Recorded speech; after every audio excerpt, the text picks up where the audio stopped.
Graça e paz lhes sejam multiplicadas. Em Cristo Jesus, nós estamos aqui para correr atrás do tempo e entregar os vídeos que ficaram para trás, fechando a sequência de vídeos sobre a queda e também começando e fechando os vídeos sobre Caim, Abel e suas obras. Então, aqui nesse vídeo, nós encerramos a queda. Me encontre logo depois da vinheta.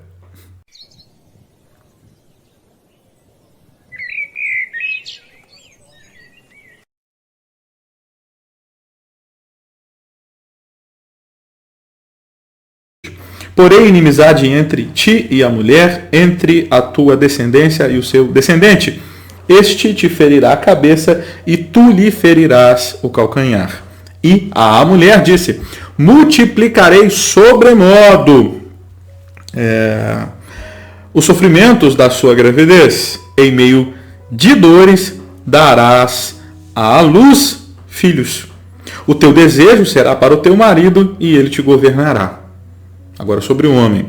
E a Adão disse: visto que atendeste à voz da tua mulher e comeste da árvore que eu te ordenara que não comesses, maldita é a terra por tua causa.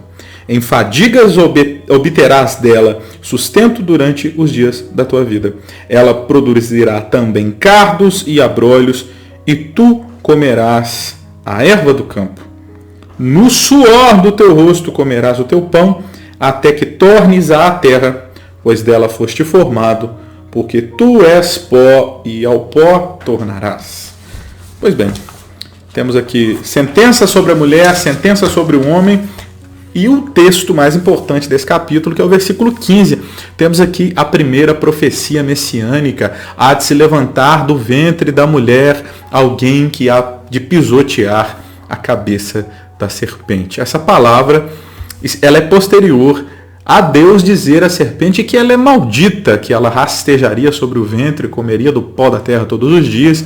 Agora, há uma profecia dizendo: alguém há de se levantar do ventre da mulher. Interessante perceber que a mulher é quem gera o pecado, né? Já estudamos isso.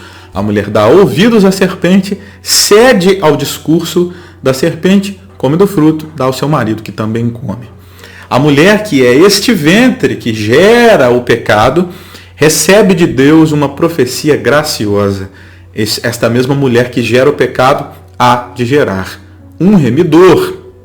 Este irá vencer a serpente. Coisa maravilhosa, a graça de Deus já se apresentando aqui. Contudo, esta mulher que gerou o pecado e agora há de gerar um remidor, tem uma condição para gerar filhos. Ela gerará com dores multiplicadas. Este ventre, que é remidor, também está punido em função de ser aquela que dá a luz ao pecado. Essa mulher que busca a autonomia e se afasta do discurso e da palavra de Deus, dá ouvidos à serpente e peca, ela agora deve ser não apenas protegida, mas submetida à visão, às ordens, ao cuidado de seu marido. Ao mesmo tempo que essa submissão mostra uma punição de Deus, ela também coloca para Adão uma missão de proteger esta mulher, que afinal de contas é o ventre que há de gerar um remidor. Como Deus é impressionante na sua maneira de agir. Se Deus apenas pune a mulher, dizendo: olha, do seu ventre agora você só vai sentir dor, pode ser que Adão não tivesse tanto desejo de protegê-la, mas a culpar-se, Deus, sem deixar de punir a mulher, também gera na mulher um propósito. Adão tem que guardar essa mulher. Adão tem que proteger essa mulher. Ela está submissa no sentido de que suas escolhas passam pelo seu marido, mas na mesma medida ela está protegida por esse marido que precisa guardá-la, porque ela é o ventre do remidor. Da descendência da mulher há de nascer alguém que há de derrotar a serpente. A inimizade, então, entre a descendência da serpente e a descendência da mulher. Coisa para a gente estudar no estudo que vem. Pois bem, a mulher, então, ela passa a um status de dependência, um status de dor para gerar. E se nós formos olhar para essa condição da mulher que gera em dores, que tem então essas tarefas tortuosas da criação dos filhos, porque não é fácil criar sementes de pecado, sementes que vêm já portando o pecado original. Esta mulher que está submissa em sua vontade, porque agora precisa das ordens do marido para viver, da direção do marido, da vocação do marido, nós podemos olhar que estas são as batalhas da mulher com o passar dos tempos. É a batalha da mulher nos nossos dias, né? A batalha por independência, a batalha para ser dona do próprio corpo, no sentido de que eu escolho se gero ou se não gero. A gente vê tantos discursos abortistas hoje em dia, a gente vê tantos discursos pedindo que a mulher receba o mesmo salário, que o homem se executa a mesma função. Percebe que o pecado de Eva vem reverberando até a nossa geração. Eu sou absolutamente contra o aborto, mas nós também precisamos olhar a questão do aborto como uma questão de saúde pública, né? Não é porque proibimos o aborto que o aborto deixa de acontecer, deixa de existir. É necessário que a igreja assuma também este papel, não apenas de dizer que é contra o assassinato de crianças, mas se posicionar em favor de mulheres em conflito que querem abortar. Né? A função, então, dos homens de Deus na nossa geração também é guardar essa mulher que quer ir contra esta vocação maravilhosa que é gerar. Percebe que essa mulher que vem do homem, vem da costela do homem, agora ela há de ser ventre para o homem. Que coisa maravilhosa, como Deus faz as coisas bem feitas. Então, a gente percebe uma comunhão de vocações aqui. A mulher vem do homem, mas agora o homem vem dela. Então, essa relação precisa ser protegida, resguardada. A mulher, hoje, no século XXI, ela assimila o aborto com independência. Eu posso ser dona do meu corpo, decidindo se quero ter filhos ou não quero ter. A mulher perde, então, esta noção no século XXI da grande beleza de sua existência. A mulher tem o potencial de gerar vida. Que coisa maravilhosa! E é debaixo da palavra da verdade que esta vocação para gerar deve ser restaurada. É debaixo da palavra da verdade que a mulher deve ser, inclusive, inserida na sociedade de maneira justa, porque realmente não é válido que um homem que executa a mesma função ganhe mais do que a mulher. Então vemos então que as punições que alcançam Eva reverberam até hoje, na pós-modernidade. Milênios depois, a mulher ainda luta dentro desses lugares que foi punida em sua mãe, Eva. Seguindo, a sentença do homem, porque destes ouvido à sua mulher. Perceba que as relações no Éden já estão estabelecidas, mas quando o pecado vem, deturpa elas. O homem, criado à imagem e semelhança de Deus, foi feito para governar. A mulher é dada a este homem, que é segundo a imagem do homem, logo é imagem conforme a semelhança de Deus também, né? Mas essa mulher nasce como uma ajudadora. Viu Deus que não era bom que o homem estivesse só, e aí surge o projeto de fazer para Adão uma ajudadora. Percebe que Eva já tinha uma função de ser aquela que auxiliava. Adão já tinha essa função de ser aquele que guia, aquele que domina, aquele que ensina. Contudo, essas relações não estavam perturbadas pelo pecado. Não havia problema na mulher ser a ajudadora, não havia problema no homem ser aquele que cobria, guardava a mulher e direcionava ela.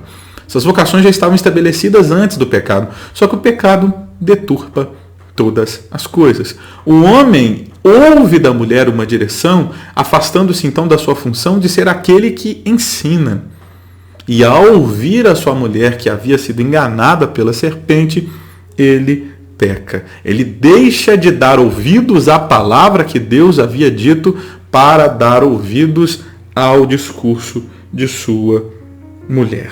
Então agora ele há de guardar a mulher, já é um trabalho que não está dentro das punições de Adão, mas já é um trabalho que ele recebe, né?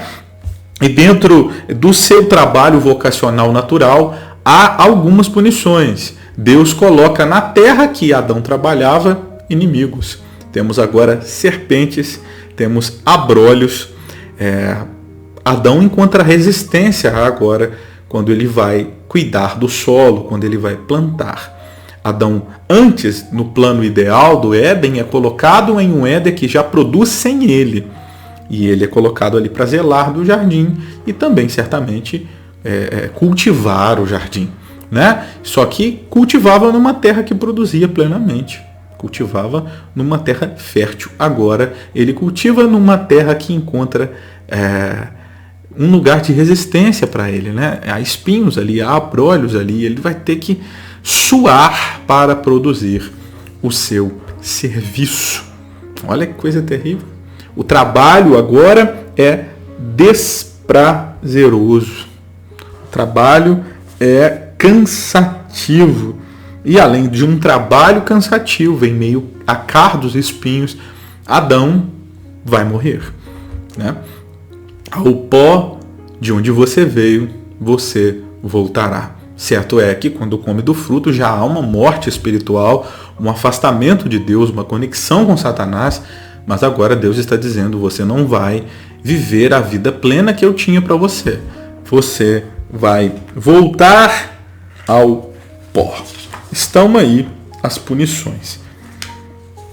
No versículo 20 do texto 3, do capítulo 3 de Gênesis, a Bíblia diz: e deu o homem o nome de Eva, a sua mulher, por ser a mãe de todos os seres humanos. Adão entende que Eva há de ser o ventre de todas as gerações. Então dá um nome conveniente a ela, né? Eva, aquela que há de ser mãe da humanidade, aquela que há de gerar todos os homens. Contudo, o fato de Adão nominar a mulher já mostra como ele agora a domina. Lembra que Adão havia dado nome aos animais? E isso é uma referência de que ele é o governador, a sua vontade será executada.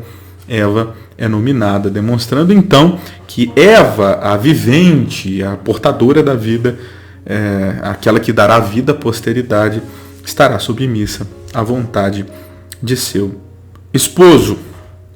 E nos versículos 21 ao 24, para a gente terminar, o texto diz: fez o Senhor vestimenta de peles para Adão e sua mulher e os vestiu.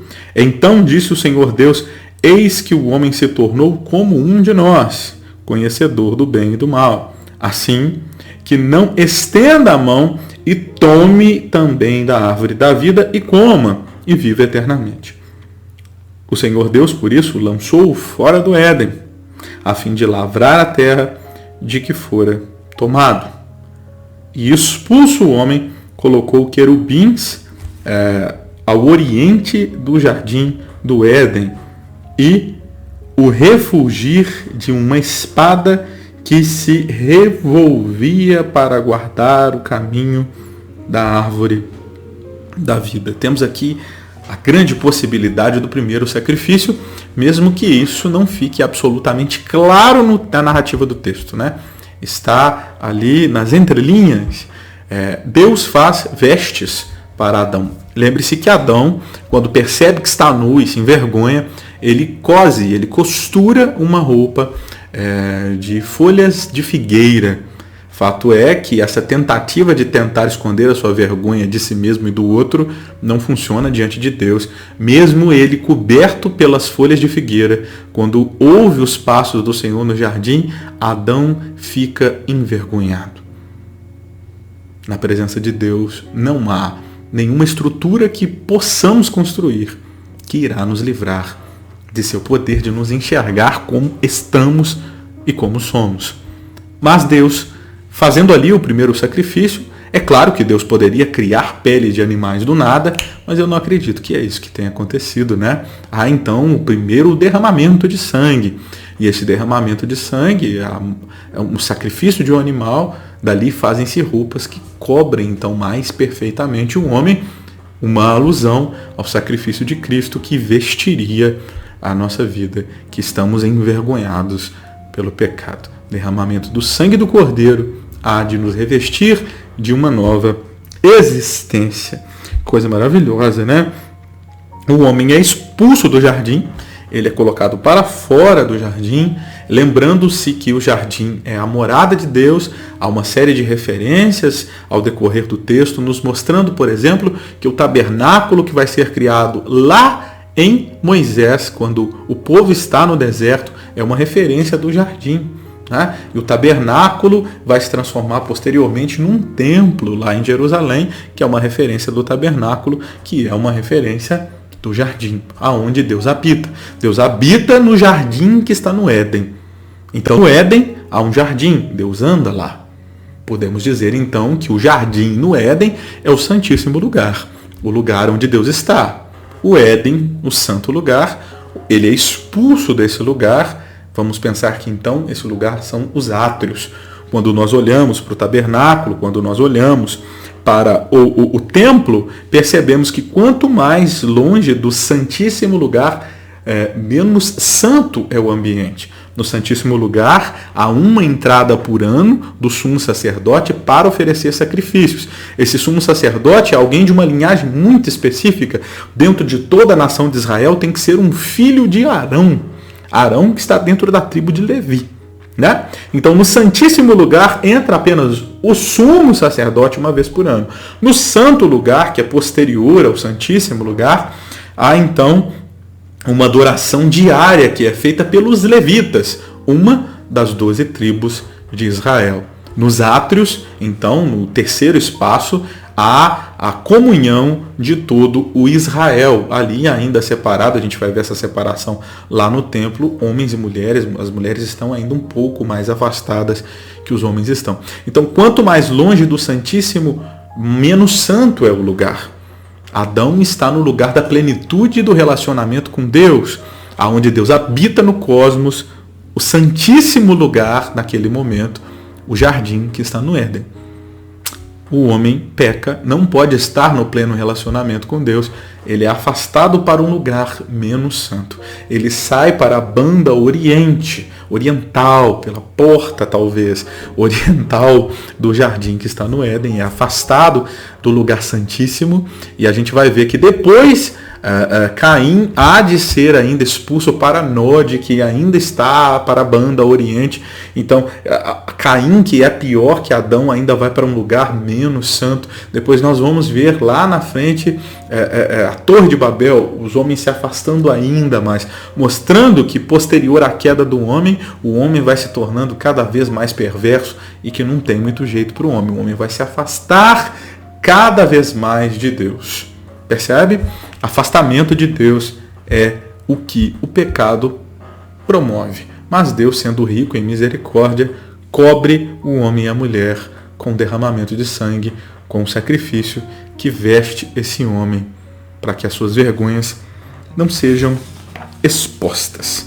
Pois bem, terminamos aqui o nosso estudo sobre a queda. Que Deus te abençoe. No próximo vídeo nós já começamos um estudo sobre Caim, Abel e suas obras. O que existe então posterior à queda de Adão e de Eva? Um beijo no seu coração. Até logo.